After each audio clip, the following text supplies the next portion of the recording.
I'm Katie Hacker, your host, and on today's episode we're featuring bench jewelry techniques, traditional but with a new twist from Kieu Pham Gray. We're metal stamping and to make a little copper book. This is such a great project, Kieu. I'm excited.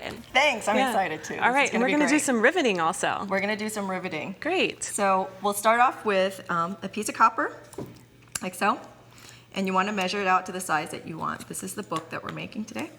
So you can use a metal ruler and to measure out the size that you want.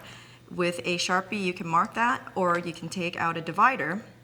What this will do by using a divider is you'll always consistently have the same size pages. Okay. Once you've done that. So what gauge copper are we using? We're using 24 gauge copper. All right. Basically, my rule is whatever your hands can handle with a pair of shears, okay? So you'll take out the divider and you'll just drag it along with the one edge, and then as you can see, we have score marks on the other. Using that as a guideline, take out your shears and just snip it. Okay.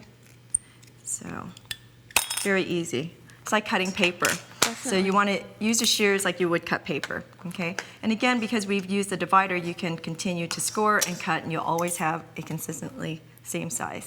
Okay. And because here we've cut it and it's curled, we just flatten it out. Very easily. Don't get too crazy with that because you'll mar your metal, okay? To get the round edges, so that because you're wearing this, you don't want sharp edges, right?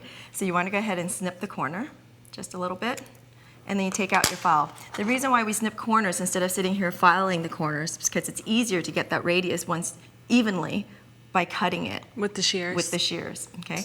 So once you've snipped that corner, you can go ahead and file it. And I like to file off the edge of a bench because that gives me leverage and resistance. Otherwise, when you're filing here, you're just moving. Yeah, that makes sense. You can hold it down. So as you can see, a couple seconds, and I already have a nice radius. Great. Okay? So you want to do that for all your corners. And then from there, we'll measure out for our holes. And you want to make sure that you have the holes a little bit off your edge for your jump rings, but not too far off that the jump ring won't reach. Okay? So you'll mark that, and using your 2-hole punch, you'll want to make a big hole. Now, most 2-hole punches are fairly standard. They have a silver one and a black one. So how do you remember which one's which? The black one is for big. And the silver one is for small. Okay? So then we'll make a hole. Just put this in. And a lot of people ask, how do you line that up? I'm like, well, you're just going to have to eyeball that. Right. And then you can use the first one as your template, so they'll all be the same, right? Right. So we'll make that hole and twist down. Once you feel it give, that's when you know you've gone through. All right. So there's the hole, and we'll make another one really quickly here on the other side. And again, because you've used your divider as a marker, you can mark your other pieces, or you can go ahead and stack these up and use that as your guideline, and again, your Sharpie. Okay. Okay. And we'll go ahead and mark the other one just because we can. Like so. Okay? Great. So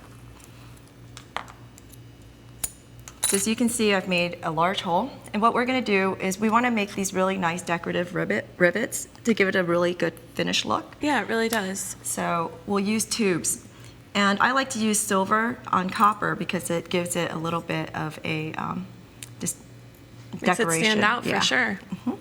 So to do that, I have a 2mm tube, and a lot of people ask me if these are crimps. The reality is you can't use a standard crimp. You're going to need to use something that's a little heavier. So these are double-walled tubes. Okay. And then as you can see, I also have 3mm tubes. The reason why I'm using a 2mm tube is because I'm only using one sheet. If I wanted to do add extra pieces to rivet them together, then I would use the longer one. Okay. Does that make sense? Yes. Okay. So then you take out your riveting hammer, your center punch, and you put it right on there. Okay? You don't need your pinky out, but this way you guys can see what's going on. So just tap, and when you tap, you want to tap straight up and down, not at an angle. Right, okay. So you really are just flaring your tube a little bit. Just a little bit. Looks like a little mushroom. So tap, tap, tap. gently, but not too much, because if you do too much and you flare it out too much, you'll flatten it. You won't have enough for the other side. Okay. So you're going to flip this over, and the mushroom is down, okay? And you put your piece over, like so. Great. And then you'll do it again. And this way, by flanging it out, it'll catch inside that hole, you see? Yes. And then you'll finish it off by hammering directly onto it. And then you flip it over. And the key here is to do it evenly. So you're really using some light So you're using some effort light. on your hammer. Yeah, you don't want to kill this. And that's why we use a smaller riveting hammer. A lot of times people want to use a heavier chasing hammer, which is fine, but you want to back off of how hard you tap. Okay. And do you put the rivets on the front page and the back? So I put the rivets on the front page and the back because nobody sees the middle, sort of my attitude about that. But you could put it through all the pieces, but I'm also a little cheap. So to make the holes on the inside, though, so that they all match up, you want to go ahead. You can use the piece that you've already riveted as your guideline so that you know where that hole is, because obviously the hole size is going to change a little bit because with the rivet, the hole's a little bit smaller. And that will help you find where that hole should be, okay? And with the small side of Then you punch the inside. of your hole punch, you'll Great. punch the inside hole. We'll punch that really quickly here. Okay. So this is going to be our page inside the book. This is going to be the page inside the book. So once you've done all that, you can go ahead and do a little stamping. You can stamp whatever makes you happy. So to stamp, very straightforward. You want to use a good hammer. A lot of people go into their fancy hammers. I don't believe in that. A household hammer is good. You want to make sure it is at least 8 ounces or heavier. I prefer something that's more like a pound. Okay, the heavier it is, the easier it is to stamp. A couple things is the smaller the stamp, the easier it is to do. The larger the stamp, the more force you're going to have to take on it because you're displacing metal. Okay. And that's the key there. Stamping, again, is very straightforward. So we'll just go ahead and pick a decorative one here. And if you're just starting out, you want to go ahead and take some just plain old 24 gauge copper just to test on because it's so much cheaper. Take some practice hits. Yeah, I wouldn't be practicing on my silver. Right. You know? Yeah. So here, we'll go ahead and you want to hit it straight up and down. You don't want to tilt in any way, shape, or form if you want a nice, consistent stamp. Okay, ready? Ready. One good blow, and there it is. Looks good. Okay, very simple.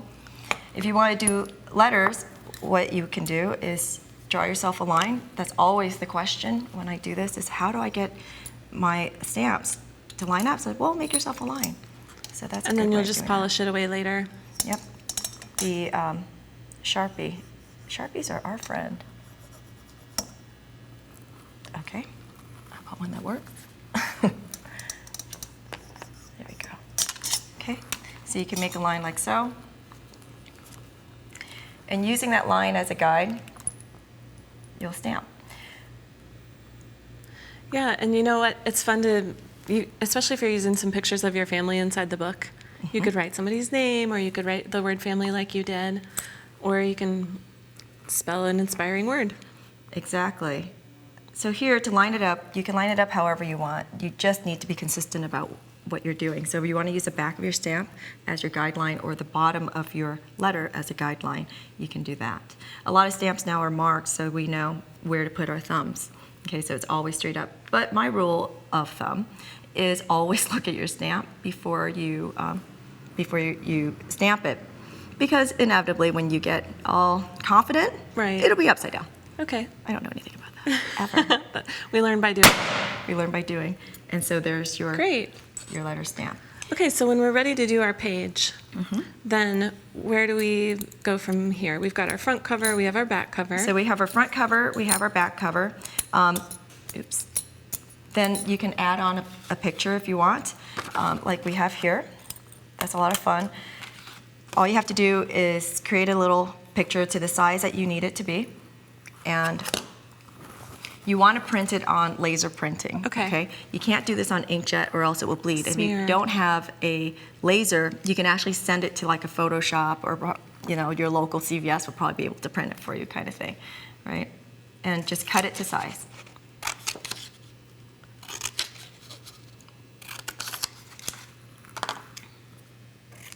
Okay. Okay, so very simple. You want to use dimensional glaze. Obviously, you want this to fit inside of your piece. Okay, and dimensional glaze, these are really benign products. They're not toxic. They shouldn't be toxic anyway. So you can just use your finger to brush it on? Use your finger. Make sure it's nice and clean. Brush it on. I always put down one little layer so that you have something to stick on to. Okay. And you'll want to let that dry for a few minutes because you'll struggle to keep it in place. Right. But for the sake of time, we'll just go ahead and do it. And then you want a really nice layer on top. And what this will do is it will seal the picture inside. And the final step is to add your jump rings. Well, let's take a look at the finished book.